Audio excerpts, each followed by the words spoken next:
अगर तुम्हाला black smoky I look पसंद नहीं है, ए वाला वीडियो तुम्हाला बहुत ज़्यादा यूज़फुल हो सकत है।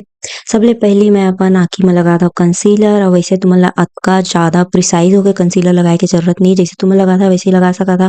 फिर ओकर बाद ओला पाउडर ले सेट कर लेवा, ओकर बाद में लगा लिए हाइलाइटर भी लगा लिए।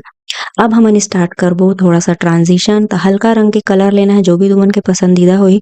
काजल तुम्हें करिया वाला ही लगा था, तुमन चाहा त नीला भी लगा सकत हा, नीला भी बहुत अच्छा लगथे, भूरा भी बहुत अच्छा लगथे। अब मैं ले रही हूँ थोड़ा-सा नीला टाइप के कलर, और ओला खाली आईलिड में लगाए हूँ क्रीज से नीचे। ओकर बाद वही करिया रंग के काजल ला ब्रश में लेके हल्का-हल्का लगाएँ, स्मज करें, ओकर बाद नीचे भी काजल लगा लिए, नीचे भी वही कलर के काजल लगा हा जो तुमन ऊपर लाइनर असन लगाए रहा, उहू ला स्मज कर लिहा। ते करिया तो नहीं है लेकिन पास से बहुत सुंदर दिखाई देत रहिस हे। मस्कारा लगा लेवा, लैशेस लगा लेवा, अउ हल्का कलर के लिपस्टिक लगा लेवा। भाई स्मोकी आई में हल्का लिपस्टिक ही अच्छा दिखाई देथे। जय जोहार।